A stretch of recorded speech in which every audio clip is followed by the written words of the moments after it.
Bonjour à tous, nouvelle année, nouvelle saison, c'est la saison 3 de l'Hebdo Direct Package. C'est le numéro 1 avec les dernières nouveautés de 2022. Et on démarre tout de suite avec la boîte sans doute la plus attendue de la semaine, c'est le dernier jeu de Ryan Laukat. Ryan Laukat, c'est un auteur qui est extrêmement réputé pour faire des jeux très immersifs, très thématiques, dans lesquels voilà, il crée un univers à la fois par ses mécaniques de jeu, par les textes qu'il ajoute, par les illustrations qu'il fait lui-même. Ici, c'est son dernier qui se passe en 1929 sur un bateau qui va explorer un monde un peu inconnu et magique. Ça s'appelle Sleeping God. Ça se joue à 1 ou 2 joueurs, on peut jouer à plus, mais c'est plutôt recommandé à 1 ou 2 joueurs. C'est un jeu qui se joue en campagne. Donc vous allez explorer pendant plusieurs sessions le même univers, aller de plus en plus loin, fouiller, un peu à la façon du 7e continent. Et comme la grosse boîte ne suffit pas, il y a 2 extensions qui arrivent en même temps que le jeu de base. Vous avez les donjons qui vont vous permettre d'explorer évidemment des donjons, et les ruines ancestrales qui vont rajouter encore plus d'aventures, encore plus de choses, de nouvelles cartes. Le principe du jeu il est assez simple, vous avez des actions à faire sur votre bateau qui vont vous permettre de donner des actions de commandement à vos personnages. Chaque joueur a un ou plusieurs équipiers et vous allez avancer dans les différentes îles. Et, quand vous êtes dans une partie de mer, vous pouvez accoster d'un côté ou de l'autre, fouiller, vous allez devoir réagir à ce qui se passe quand vous lisez le texte un peu à la façon d'un livre dont vous êtes le héros. C'est évidemment très attendu. La meilleure preuve c'est que son classement sur BGG, qui est le site de référence anglo-saxon, est incroyable. Il est 78e meilleur jeu de tous les temps, 16e meilleur jeu thématique de tous les temps, alors qu'il est sorti il y a 1 an dans les pays anglophones. C'est Sleeping God de Ryan Laukat. Et on continue avec une boîte beaucoup plus petite, c'est Scout. Scout, c'est un jeu qui a été nommé au Spiel des Jahres 2022. C'est vous dire si c'est une référence. C'est un jeu tout simple dans lequel vous allez devoir faire soit des suites, soit des séries un peu à la Great Dalmousie, à la Gang of Four, etc. Avec un twist, ou plutôt avec 2 twists, c'est que quand vous prenez une nouvelle carte, elle a 2 valeurs. Donc vous choisissez de quel côté vous la mettez, est-ce que c'est un 2 ou un 7. Et en même temps, un deuxième twist, c'est que quand vous prenez une carte, vous la mettez dans votre main et elle ne peut plus bouger de votre main. C'est-à-dire que vous pouvez mettre les séries que dans l'ordre où elles sont dans votre main. Ce sont 2 petits twists qui vont changer tout le jeu. C'est extrêmement simple à expliquer, ça se joue très facilement. C'est Scout. Autre jeu dans une toute petite boîte, c'est chez On Game, c'est un éditeur japonais. Et ça s'appelle Durian. Là, l'ambiance est tout à fait différente, voilà, c'est complètement loufoque. Vous avez des gorilles qui vont venir remplir les paniers. Et quand le chef gorille arrive, il faut que les paniers soient bien remplis, sinon tout peut bien se passer. C'est un jeu de Masato Uesagi. Alors vous le connaissez peut-être parce qu'il a fait Paper Tales, il a fait Welcome to the Dungeon. Là aussi un jeu tout petit, c'est chez On Games, c'est Durian. Nouveau jeu dans la collection de Microgames, c'est In Vino Morte. Cette fois-ci, c'est un jeu qui se joue à nombreux, vous pouvez jouer jusqu'à 8 et vraiment c'est recommandé quand on est plein de joueurs. Le principe est très simple, il y a un joueur qui va répartir du vin autour de la table, mais parmi le vin, il va mettre du poison. Et chaque joueur va choisir à son tour, est-ce qu'il boit la bouteille qui est devant lui ou est-ce qu'il échange avec quelqu'un d'autre. Et à la fin du tour, tout le monde doit boire la bouteille qui est devant lui. Et donc évidemment, c'est un pur jeu de bluff dans lequel vous allez mettre le poison chez les autres, mais comme ils savent que vous allez mettre le poison chez eux et qu'ils risquent de l'échanger avec vous, vous allez peut-être mettre le vin pour qu'ils échangent avec vous alors que vous avez mis le poison à vous-même. Si vous connaissez Sherlock, la série de la BBC, on est exactement dans l'esprit de l'épisode du taxi. C'est In Vino Morte. Et on continue avec un jeu de pose de tuiles qui s'appelle Combo Clash. Dans Combo Clash, vous allez poser tour à tour des tuiles en marquant des points au fur et à mesure que vous les posez. Une atmosphère complètement délirante. Vous allez poser des animaux qui vont avoir chacun un pouvoir différent. Donc chaque tuile a un pouvoir différent. Selon à côté desquels vous allez mettre, vous allez pouvoir les déplacer, comboter des points. Donc vraiment un jeu de combo et de pose de tuiles. C'est Combo Clash. Autre jeu de combo, cette fois-ci avec des cartes, c'est Enchanters. Dans Enchanters, vous allez créer des artefacts et les enchanter.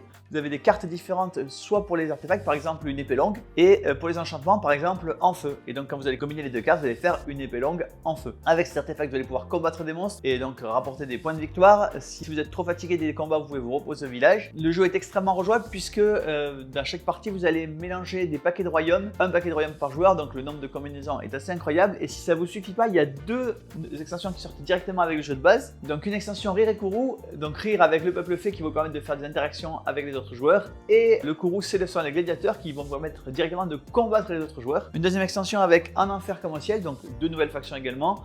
En enfer, ce sont les démons qui vont vous permettre de punir vos adversaires. Au ciel, ce sont les anges qui vont vous permettre de marquer des points en aidant vos adversaires. Donc voilà, beaucoup d'interactions dans les 2 extensions qui sortent. Et évidemment, il y aura tout ça dans un PK Game Pack de Enchanters. Et on continue avec Hades Trap. Hades Trap, comme son nom l'indique, vous êtes des héros grecs qui sont plongés dans un piège de Hadès. Et il faut ressortir avec des médaillons de valeur pour empêcher Hadès de contrôler le monde. Vous êtes donc coincé dans un labyrinthe et il y a 6 médaillons de valeur différents. Et avec chacun une façon différente de le gagner. Vous remportez la partie partie. Vous arrivez à sortir le labyrinthe soit avec 3 fois le même médaillon, donc vous avez spécialisé votre héros dans une des caractéristiques, ou 4 médaillons différents. Comme vous le voyez, c'est un jeu avec un look and feel 8 bits, donc les rétro gamers seront ravis des illustrations. C'est un jeu de Michel Gonzalez qui est l'auteur de Drawbot et de Monkey Clash, c'est Adestrap. Et on continue avec un jeu de course et de dice building qui s'appelle Cubitos. Le principe est très simple, c'est que vous devez arriver à la fin du parcours le premier en lançant des dés, et le principe c'est que quand vous lancez des dés, vous pouvez soit utiliser des pas pour avancer, soit recruter de nouveaux supporters qui vont permettre d'avoir de nouveaux dés qui vont être évidemment beaucoup plus efficaces et donc d'avancer de plus en plus vite. La rejouabilité du jeu est assez phénoménale puisqu'il y a des supporters différents quasiment à chaque partie, il y a beaucoup de supporters différents, les dés sont vraiment différents d'une partie à l'autre. C'est un jeu qui se joue en simultané, voilà, vous allez chacun jeter les dés ensemble, vous allez résoudre les actions au même moment, donc extrêmement peu de downtime. Un univers complètement délirant puisque les factions ça peut être les homards ou l'étrange fromage.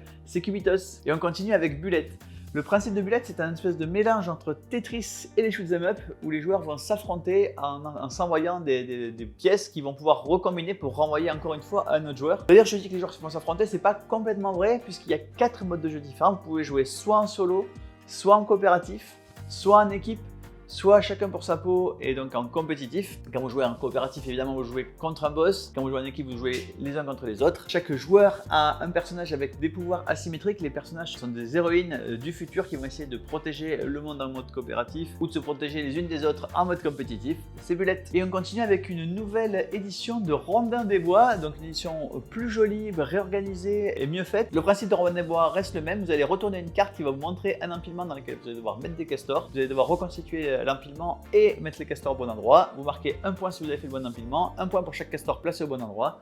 Ça se joue à partir de 6 ans, c'est Rondins des Bois. Et on continue avec une nouvelle boîte dans la collection des années 1900. Le principe de cette collection, c'est que dans chaque jeu, on vous met dans une année des années 1900, dans une situation historique. Il y a eu 1923 Cotton Club où vous gériez un club dans Chicago de la Prohibition. Vous aviez 1911 Amundsen versus Scott où vous conquériez l'Antarctique. Et voici maintenant 1998 ISS où vous allez aider les Russes et les Américains à construire l'ISS puisqu'en 1998 c'est le début de l'arrimage de Unity et de Zaira, les deux navettes américaines et russes. Et ici le jeu est complètement dans cet esprit-là puisqu'il y a une partie un peu coopérative pour essayer de faire des missions ensemble entre joueurs, mais il y a quand même qu'un seul joueur qui va gagner avec le plus de points, donc coopératif mais compétitif, un peu comme la conquête spatiale, puisque vous savez qu'en 98 il y avait de l'affrontement entre la Russie et les USA sur l'hégémonie, mais en même temps une coopération pour faire la station spatiale internationale, c'est 1998 ISS. Et on continue avec un jeu qui recouvre 2 licences à succès, le Exit du Seigneur des Anneaux. Exit, vous connaissez, ce sont ces jeux d'escape game de difficultés différentes. Ici c'est un Exit niveau débutant, un bon début si vous ne connaissez pas la gamme, avec des énigmes pas trop difficiles, et évidemment vous retrouvez dans le monde du Seigneur des Anneaux avec l'objectif de combattre évidemment Sauron.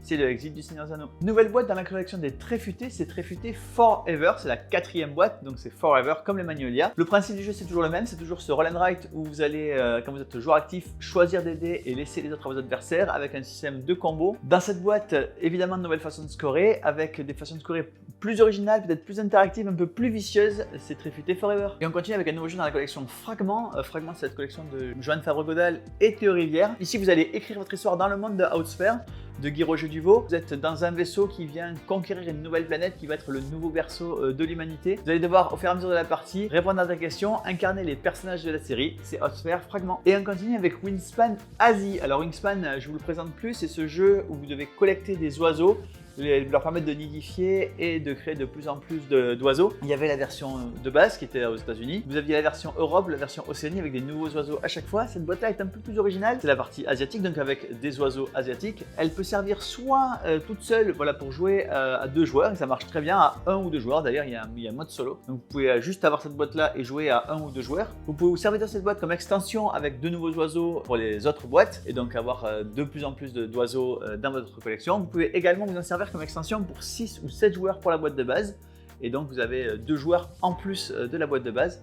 Évidemment, elle va rejoindre le PK Game Pack de Wingspan, c'est Wingspan Asie. Autre boîte qui peut servir en standalone toute seule ou d'extension aux autres boîtes, c'est pour Tanto-Cuore, c'est Winter Romance. Le principe de Tanto-Cuore, c'est un jeu de deck building un peu à la Dominion, dans un univers japonisant. La petite particularité de cette boîte, donc Winter Romance, c'est que vous ne recrutez plus des maids, mais vous recrutez des majordomes. Et nouvelle règle, vous pouvez combiner vos majordomes et vos maids pour les marier, et donc les combiner en couple. C'est le Tanto-Cuore 5 Winter Romance. Et on continue avec Escape the Dark Sector. Vous connaissez peut-être déjà Escape from the Dark Castle, qui avait un succès assez retentissant, qui est une espèce de livre dont vous êtes le héros sans livre. Vous tournez les cartes et vous devez affronter, faire des choix et jeter les dés pour affronter vos adversaires. Escape the Dark Castle, c'est dans un univers médiéval fantastique. Ici, Escape the Dark Sector, c'est évidemment plutôt un univers SF. Vous êtes dans un vaisseau que vous devez fuir. Vous allez fuir les aliens, les robots, les droïdes et toutes cette sorte de choses. C'est Escape the Dark Sector. Et on continue avec Carcassonne édition hiver, une nouvelle boîte de Carcassonne qui reprend les mécaniques de base de Carcassonne, simplement avec des illustrations hivernales. Voilà, vous êtes plongé dans un univers plein de neige. Il y a également dans la boîte 12 nouvelles tuiles